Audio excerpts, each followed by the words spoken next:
नमस्कार स्टूडेंट्स। आज की अपनी हिंदी ऑनलाइन क्लास में साक्षात्कार लेने की कला पाठ पूर्व के वीडियो में कंप्लीट हो गया था। अब इसके जो प्रश्न हैं उनके उत्तर आपको ध्यान से समझने और अपनी नोटबुक में प्रश्नों के उत्तर लिखने हैं। पहला प्रश्न है, साक्षात्कार की विभिन्न परिभाषाएं देते हुए इसके प्रकार लिखिए। तो देखिए, जब आपको पाठ पढ़ाया था तो दो परिभाषाएं आपको बताई थी। एक तो रेडमा हाउस शब्दकोश की और एक कन्हैया लाल मिश्र प्रभाकर की। वो दोनों परिभाषाएं आपको लिखनी है।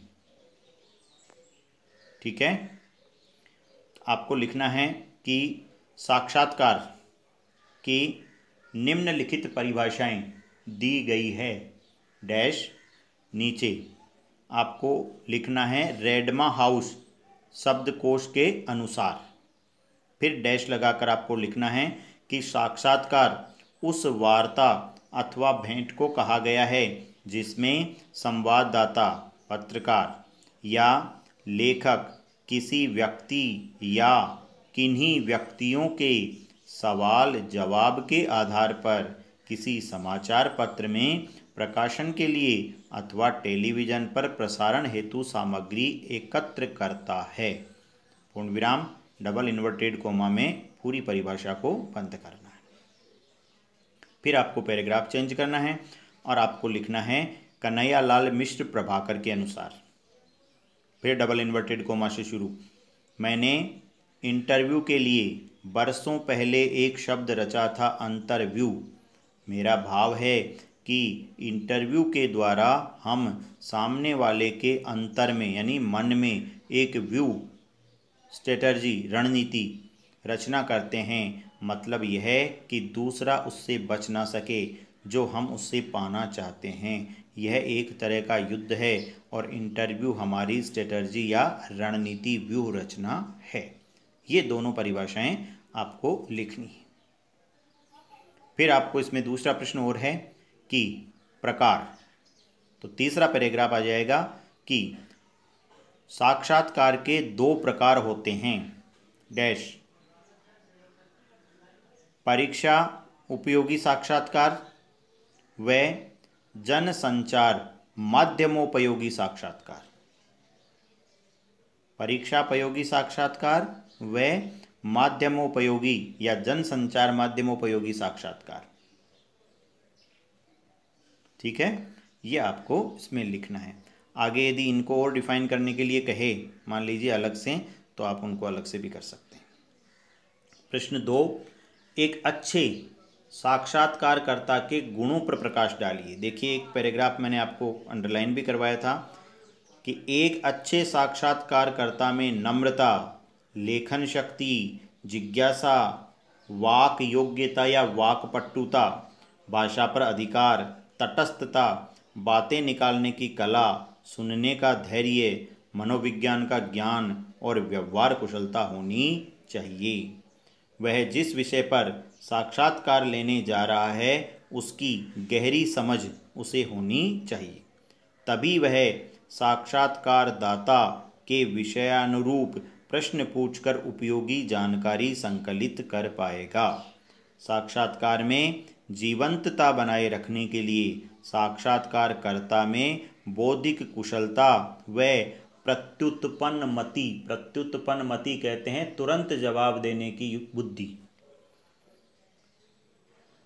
साक्षात्कारकर्ता में बौद्धिक कुशलता व प्रत्युत्पन्नमति से तत्काल प्रश्न बनाने की कला होनी चाहिए।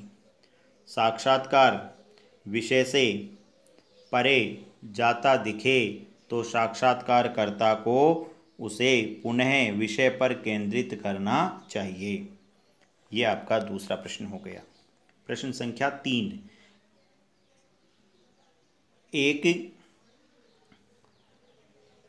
साक्षात्कारकर्ता के नाते, ये एक प्रकार नहीं है, एक साक्षात्कारकर्ता होगा यहाँ, एक साक्षात्कारकर्ता। क्या लिखना है? साक्षात्कारकर्ता।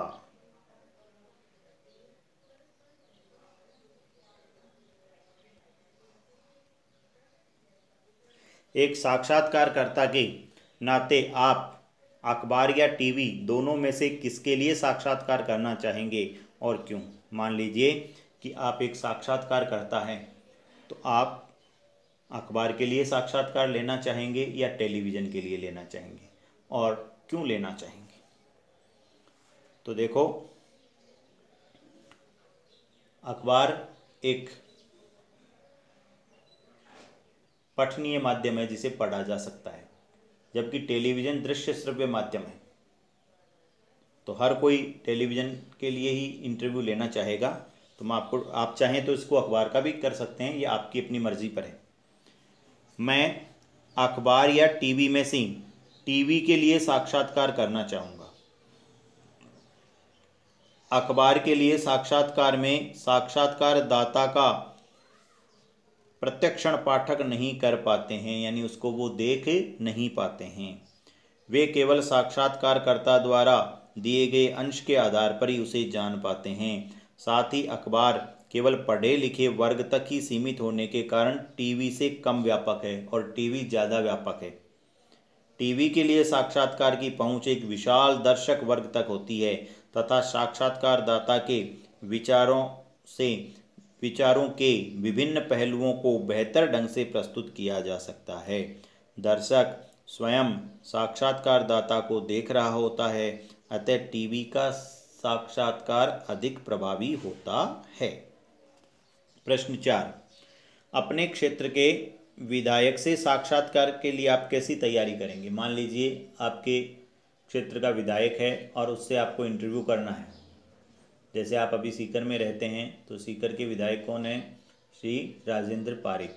मान लीजिए आपको श्री राजेंद्र पारिक से इंटरव्यू करना है, तो आप क्या तैयारी करेंगे? उत्तर में देखिए, यदि मैं अपने क्षेत्र के विधायक का साक्षात्कार लूँगा तो मैं निम्नलिखित तैयारियां करूँगा। सर्वप्रथम मैं विषय का चयन करूँगा, भाई किस विषय पर मुझे लेना है साक्षात्कार। उसके बाद मैं विधायक महोदय से मिलकर उनसे साक्षात्कार के लिए समय निर्धारित करूँगा। ठीक है। उसके बाद मैं एक प्रश्नावली तैयार करूँगा, जो प्रश्न मुझे उनसे पूछने हैं, और वो प्रश्न किस प्रकार होंगे डैश। वो प्रश्न इस प्रकार होंगे। पहला प्रश्न मैं पूछूंगा, आपके नज़रिए से क्षेत्र में किन किन क्षेत्रों में विकास की संभावनाएं हैं। भाई आप क्या चाहते हैं कि सीकर में और क्या विकास हो, कितनी पॉसिबिलिटीज है, कितनी और संभावनाएं हैं विकास की। इन क्षेत्रों के विकास के लिए आपकी क्या योजना है। तीसरा, योजना की क्रियान्विति हेतु आवश्यक आर्थिक संसाधन जुटाने का माध्यम क्या है। मान लीजिए आप ये कोई योजना लाते हैं शहर के विकास की, तो उस योजना के लिए फंड कहाँ से आप लाएंगे, और इस विकास में जन सहभागिता का क्या रोल होगा। विकास की इस योजना को या इन योजनाओं को आप कितने समय में पूरा करेंगे, और इस योजना के दूरगामी प्रभाव क्या होंगे। ये कुछ प्रश्न आपको ऐसे तैयार करके प्रश्नावली बनानी है और अपने विधायक का इंटरव्यू लेना है। तो इनके आधार पर आप उत्तर लिख सकते हैं।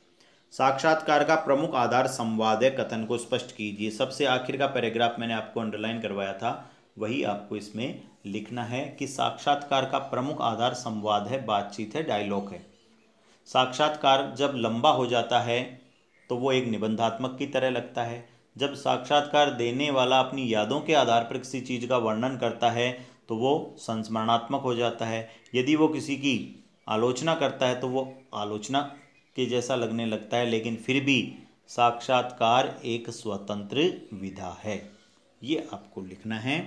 तो स्टूडेंट्स, ये आपका आज अपना टॉपिक जो है कंप्लीट हो गया है। नेक्स्ट अपना जो टॉपिक होगा वो होगा विविध क्षेत्रों में पत्रकारिता। तो जितना आपको पढ़ाया जा रहा है वो आप ध्यान से पढ़ें। और बहुत निराशा होती है जब किसी वीडियो को अपलोड करने के 4 दिन बाद में भी उसके व्यू 8 या 10 होते हैं। आप लोगों को बार बार कहा जा रहा है आप ध्यान से समझें और पढ़ें। आपकी बोर्ड क्लास है, बिना पढ़े कुछ भी नहीं होने वाला है, इसका कोई सब्स्टिट्यूट नहीं है। पढ़ाई आपको करनी ही पड़ेगी। अब आप समय रहते वो करते हैं तो आपके ऊपर बर्डन नहीं आएगा। और मान लीजिए स्कूलें कब खुले और उसके बाद में आप पढ़ाई करते हैं तो एकदम से आपके ऊपर सभी विषयों का भार आ जाएगा। इसलिए जो जब पढ़ाया जा रहा है साथ साथ आप उसको पढ़ते चलें। धन्यवाद।